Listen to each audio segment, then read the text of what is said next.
Today we celebrate the one, the only, Saint Joseph of Cupertino, a conventual Franciscan, born, take a guess, in Cupertino, not too far from the kingdom of Naples in those days.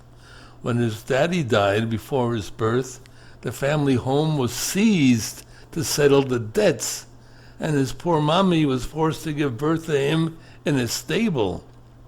So as a child, he already experienced ecstatic visions, which were to continue throughout his life. His life was not helped by his frequent outbursts of anger, and he was soon apprenticed by his uncle to a shoemaker. Feeling drawn to religious life, he applied to the conventual Franciscans, but was rejected due to his lack of education. He then applied to the Capuchins near Taranto, by whom he was accepted, but he was dismissed as his continued ecstasies made him unfit for the duties required of him. When he returned to his family, he pleaded with the conventuals to be allowed to serve in their stables, and after several years of working there, he so impressed the friars with his devotion and simplicity of life that he was admitted to the order, destined to become a Catholic priest in 1625. He was ordained in 1628 and sent to the convent of Santa Maria della Grotella, just outside of Cupertino, where he spent the next 15 years. It was there he began to levitate while participating at Mass or joining the community for divine office. The phenomena of flying was widely believed to be connected with witchcraft, and so Joseph was denounced to the Inquisition. At their command, he was transferred from one Franciscan friary to another. So he came, guess where? To Assisi, where I lived for many years. He lived there from 1639 to 1653. And you'll see all the rooms that they built for Joseph of Cupertino. Rooms are basically small cabinets, you might say.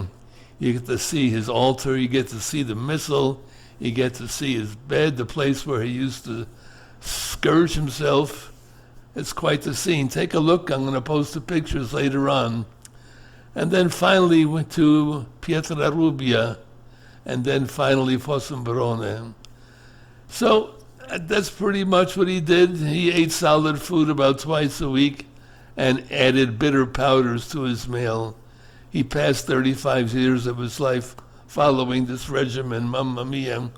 Well, finally, in 1657, he was allowed to return home to his conventual community, being sent to Osimo, where he died shortly after. It was in Osimo that I heard my first confessions as a priest. We had to be there at 4:30 in the morning because these were the confessions of farmers who had to go about their duties very, very early in the morning, and so we had to be there at that time. It was very sanctifying, I must say. So he was beatified in 1753 and canonized in 1767 by Pope Clement XIII. Oh, there you have it. He's also the patron saint of students because he was such a terrible student. I shall tell you this story. That when he went to be examined, he went with one of the best students in the seminary. And as it turned out, when he was in line, the students in front of him knew their material very well. And when it came to Cupertino's turn, the professor said, well, all you guys seem to know everything, so we'll stop right here.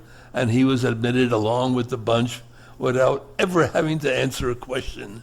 That's it. That's why he's the patron saint of students. So pray to him. You know what?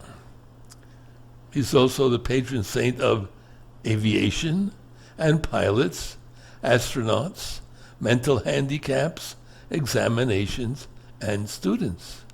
And that's why you should pray to him often and everywhere. Let's go, Joe. Joseph of Cupertino. God bless him. Remember to take a look at all the photos, and also the photos of the arrival of his body in Assisi. There are lots of photos. I'm going to put them up there as well. Oh, don't miss them. They're great.